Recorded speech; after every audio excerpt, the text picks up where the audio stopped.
तो दोस्तों 6 साल पहले मैंने MBBS अब्रॉड का डिसीजन लिया था।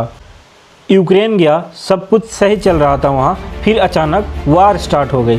लाइफ लिटरली 360 डिग्री चेंज हो गई और अब मैं उज़्बेकिस्तान से अपना MBBS कंप्लीट करने वाला हूँ और अपने पेरेंट्स का ड्रीम कंप्लीट करने वाला हूँ। हेलो फ्यूचर डॉक्टर्स, मैं Om Prakash Mahato, final year MBBS student in Uzbekistan. मैं बेसिकली बॉर्न इन बिहार हूँ, बट मेरे फैमिली पूरी गुवाहाटी असम में रहती है। और मैं इस वीडियो में आज आपसे डिस्कस करने वाला हूँ कि मेरा MBBS अब्रॉड का जर्नी अभी तक कैसा था। काफ़ी मतलब ऊपर नीचे था मेरा जर्नी, क्योंकि सबसे पहले कोविड के बाद मैं यूक्रेन में एडमिशन लिया।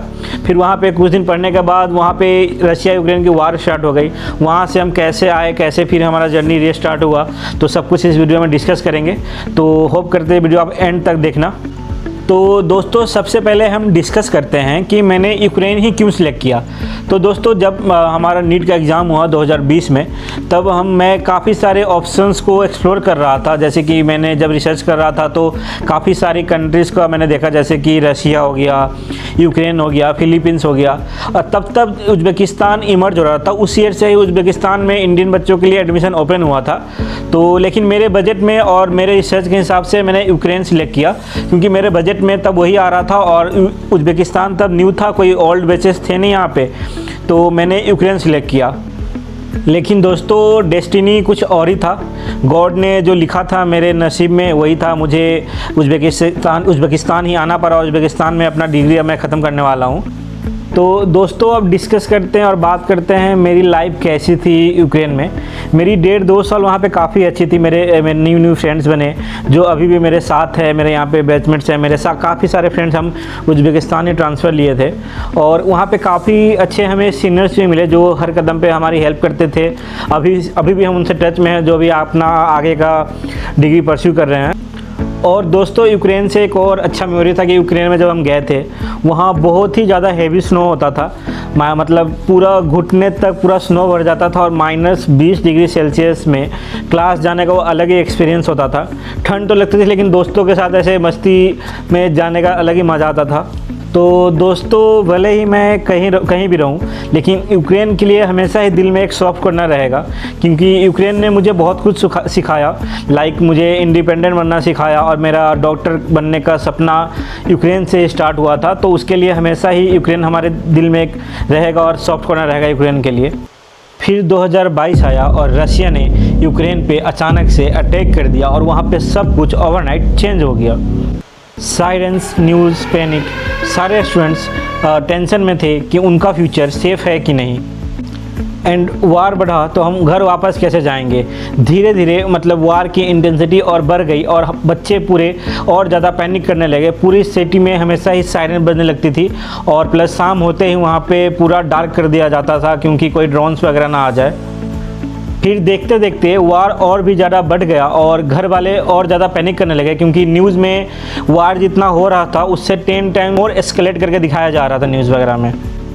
इसी बीच में इंडियन एम्बेसी जो आपका यूक्रेन में थी, उन्होंने सारों बच्चे, जितने बच्चे यूक्रेन में थे उनका लिस्ट बनाने लगा, कॉलेज वाइज और सिटी वाइज, जहाँ पे जितने बच्चे फंसे हुए हैं। और जो बच्चे जो वार प्रोन जोन में थे उनको नियर बाई जो बॉर्डर एरियाज़ थे वहाँ पे सबसे पहले शिफ्ट किया गया और धीरे धीरे करके वहाँ से बच्चों को इवैक्यूएट किया गया और फाइनली हमें यूक्रेन छोड़ना ही पड़ा। और दोस्तों वहाँ पे इंडियंस इतने ज़्यादा थे कि एक दिन में सबको इवैक्यूएट करना कुछ बहुत ही ज़्यादा मुश्किल था। और रात होते ही वहाँ पे साइरेंस बजाया जाता था हॉस्टल में और हमें रात को ही मतलब हक के फिर नीचे जो अंडरग्राउंड होता था हमारा, वह अंडरग्राउंड में जाना पड़ता था। और क्योंकि इतने सारे बच्चे थे, मतलब लिस्ट बनाया एम्बेसी ने, उसके 1-2 दिन में ही इवैक्यूएशन स्टार्ट हो गया था। लेकिन एक साथ सबको निकालना पॉसिबल नहीं था, क्योंकि बॉर्डर एरिया में भी यूक्रेनियन लोग भी मतलब देश छोड़ कर भाग रहे थे, तो काफ़ी रश था बॉर्डर पे।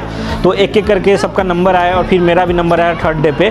तो आखिरकार फिर मुझे भी वहाँ से निकलना पड़ा और फाइनली हमें यूक्रेन छोड़ना ही पड़ा। ये इमोशनली बहुत टफ था, क्योंकि हमारा ऑलरेडी 1-2 साल वहाँ इन्वेस्ट हो चुका था और एम्बेसी ने इवैक्यूएशन का सारा प्लान बना लिया था।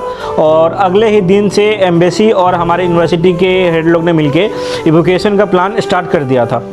और इवैक्यूएशन कुछ ऐसे हुआ, लिस्ट बनाया गया था, मतलब बच्चों का नाम के हिसाब से जो बच्चे का नाम पहले था उनका पहले इवैक्यूएशन हुआ। ये इवैक्यूएशन टोटल 3 दिन चला था और मेरा नाम आखिरी में था, तो मैं आखिरी दिन ही निकला वहाँ। और हमारा यूनिवर्सिटी रोमानिया बॉर्डर के काफ़ी करीब था, तो हमारा इवैक्यूएशन आपका रोमानिया बॉर्डर के थ्रू ही हुआ। और हमारा जो यूनिवर्सिटी था आपका रोमानिया बॉर्डर से अप्रॉक्स 30 to 40 किलोमीटर के अप्रॉक्स रेंज में था। और दोस्तों बॉर्डर पे भी काफ़ी ख़राब सिचुएशन था, क्योंकि लोकल्स भी अपने देश छोड़ के अगल बगल के कंट्री में जाके रेफ्यूजीज़ बन रहे थे। तो फिर हमारा जो फर्स्ट जो बच्चे गए थे उनको भी बॉर्डर को क्रॉस करने में 15 घंटा समय लग गया था। और वहाँ पे ठंड इतनी ज़्यादा थी, वो कंबल वगैरह कुछ लेके नहीं गए थे, और इतना ठंड था कि फिर सीनियर्स को एट द एंड उन्हें पता चला कि वहाँ पे काफ़ी ज़्यादा ठंड है, तो वो यहाँ हॉस्टल से सारा कंबल कलेक्ट करके उन्हें पहुँचाया गया, क्योंकि वहाँ पर उनको 15 घंटा बॉर्डर पे ही खड़ा रहना पड़ा था।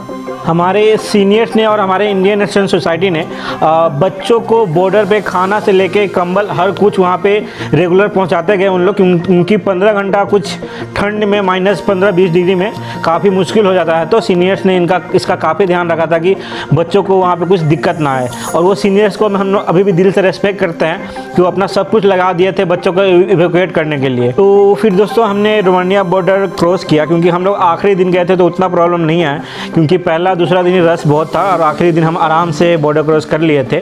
फिर हमें बॉर्डर के उस तरफ गए तो हमारे लिए शेल्टर बनाया गया था, वो तो कुछ घंटे 8-10 घंटे शेल्टर में रुकने के बाद हमें बस से फिर वहाँ का जो कैपिटल है रोमानिया का बुचारेस्ट, हमें बुचारेस्ट भेजा गया। बुचारेस्ट में कुछ एक दो इंडियन कंपनी थे, तो उनका ऑफिस वगैरह खाली था, तो उनको भी शेल्टर बनाया गया था, तो हम उसी में रुके थे। तो वो शेल्टर में रुके, फिर उसका अगला दिन हमारा फ़्लाइट था। फ़्लाइट तो नहीं, जैसे कि सारे फ़्लाइट्स इंडिगो वगैरह एयर इंडिया आ रही थी, लेकिन सबको एयर इंडिया इंडिगो में लेके जाना पॉसिबल नहीं था, तो इंडियन एयर फोर्स का कार्गो प्लेन भी आया था। तो दोस्तों कुछ बच्चों को, तो मुझे भी मौका मिला था कि कार्गो प्लेन में आने का, तो आखिरी दिन हमारा कार्गो प्लेन में इवैक्यूएशन हुआ।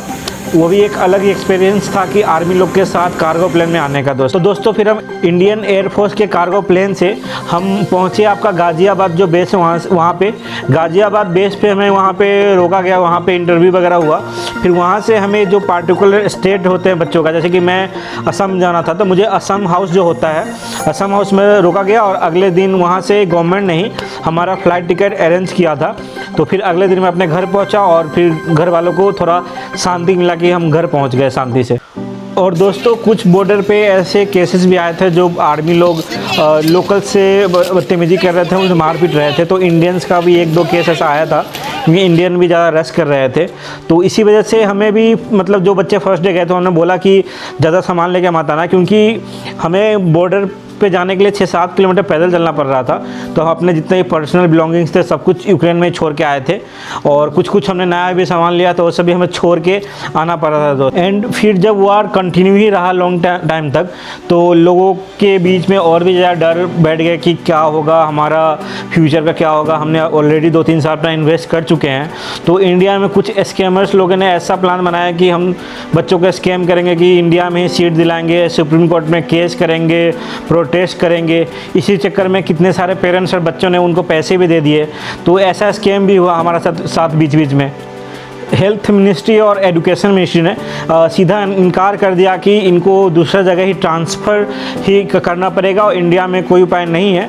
तो फिर आखिरी में हमने अपना बैकअप प्लान जो था कि ट्रांसफ़र लेंगे किसी और कंट्री में, तो फिर वहाँ से हमने फिर कंट्री सिलेक्शन का फिर से प्रोसेस स्टार्ट कर दिया कि हमें कौन सी कंट्री में ट्रांसफ़र लेना है। वार ने मेरी डिग्री रोक दी, लेकिन मेरी जर्नी नहीं। और फिर हम अल्टरनेट प्लान देखने लगे, क्योंकि हमारा ऑलरेडी 1-2 साल इन्वेस्ट हो चुका था, तो हमारा वो 1-2 साल वेस्ट ना हो, इसलिए हमने सोचा कि अल्टरनेट प्लान की तरफ जाया जाए। उसी समय फिर से एनएमसी ने एडवाइजरी लाया कि आप कोई अलग सेफ कंट्री में आप ट्रांसफ़र ले सकते हो। तो फिर हमने अलग कंट्री सिलेक्ट करना चालू कर दिया फिर से कि हमें ट्रांसफ़र कहाँ लिया जाए। और सबसे बड़ा प्रॉब्लम था डॉक्यूमेंट ट्रांसफ़र, जो कि हमें डॉक्यूमेंट यूक्रेन से मंगवाने थे, क्योंकि हमारे सारे डॉक्यूमेंट 12 का मार्कशीट वगैरह सब कुछ, और जो हमारे ट्रांसक्रिप्ट चाहिए होता है ट्रांसफ़र के लिए, वो सब कुछ यूक्रेन में ही था। और फिर यूनिवर्सिटी एक्सेप्टेंस, हमें यूनिवर्सिटी एक्सेप्ट करेगी या नहीं, और एनएमसी रूल्स कन्फ्यूजन, क्योंकि एनएमसी कुछ क्लैरिफाई नहीं कर रहे थे। और फिर हमें ये भी रिस्क था कि हमारा ईयर लॉस ना हो जाए अगर हम दूसरे कंट्री में ट्रांसफ़र लेते हैं। और ये सबसे स्ट्रेसफुल फेज़ था, क्योंकि ट्रांसफ़र ले भी तो कैसे, हमारा सारे डॉक्यूमेंट्स, हमारा ट्रांसक्रिप्ट जिससे हमारा पता चलेगा कि हमने कैसा ग्रेडिंग रहा यूक्रेन में, वो सब तो यूक्रेन यूनिवर्सिटी के पास ही था। तो फिर हमने हमारे जो कॉन्ट्रैक्टर था उनसे बात किया, फिर उन्होंने यूनिवर्सिटी में रिक्वेस्ट किया कि हमारे डॉक्यूमेंट्स को लौटा दिया जाए। तो फिर आखिरकार हमें हमारा डॉक्यूमेंट्स मिल गया था और फिर हम ट्रांसफ़र ले सके दूसरे कंट्री में। और बिना ट्रांसक्रिप्ट के हमें फ़र्स्ट ईयर से एडमिशन लेना पड़ता, तो हमारे लिए वहाँ से ट्रांसक्रिप्ट निकलवाना काफ़ी ज़्यादा ज़रूरी था, जिसमें हमारे कॉन्ट्रैक्टर सर ने बहुत ज़्यादा हमारा हेल्प किया। और दोस्तों फाइनली मैंने आपका उज़्बेकिस्तान सिलेक्ट किया, क्योंकि ये एक सेफ कंट्री था तब, और ग्रोइंग मेडिकल यूनिवर्सिटी थे, यहाँ का इंफ्रास्ट्रक्चर भी काफ़ी इम्प्रूव हो रहा था, और प्लस यहाँ का ट्यूशन फ़ी भी काफ़ी कम था यूक्रेन से, और प्लस ये नियर टू इंडिया था, मतलब ओनली 2 से ढाई घंटे का रास्ता था फ्लाइट से। और प्लस दोस्तों यहाँ पे इजी ट्रांजिशन था, क्योंकि उस समय एडवाइजरी भी आया था, तो उन्होंने कुछ कंट्रीज़ के लिस्ट दिए थे जहाँ पे एडमिशन ले सकते हो, तो उसमें उज़्बेकिस्तान का भी नाम था और बोला था कि आप उज़्बेकिस्तान ट्रांसफ़र ले सकते हो। तो दोस्तों कंट्री चेंज हुआ, लेकिन हमारा गोल सेम रहा कि हमें हमारा डिग्री कंप्लीट करना है। तो दोस्तों हम देखते हैं कि दोनों कंट्री के बीच में क्या क्या डिफरेंसेस थे, क्योंकि मैंने दोनों कंट्री में पढ़ा है, तो मुझे पता है कि दोनों का जगह का सिस्टम कैसा है। एक जगह से मैंने 2 साल पढ़ा और दूसरे जगह से अपना डिग्री ख़त्म करने वाला हूँ। दोनों जगह मुझे प्रिय है, क्योंकि जो बात करते हैं अब यूक्रेन का, तो यूक्रेन दोस्तों काफ़ी अच्छा था। हर एक कंट्री का, हर एक कॉलेज का अपना प्रोसेस कौन सा होता है, तो यूक्रेन सदा ही हमारे दिल में रहेगा और हमेशा ही सॉफ्ट कॉर्नर रहेगा हमारे दिल में यूक्रेन के लिए, क्योंकि सब कुछ हमें यूक्रेन ने ही दिया, कि हमें डॉक्टर बनने का सपना यूक्रेन ने दिया। तो दोस्तों अब बात करते हैं क्लिनिकल एक्सपोजर का डिफरेंस दोनों कंट्री में।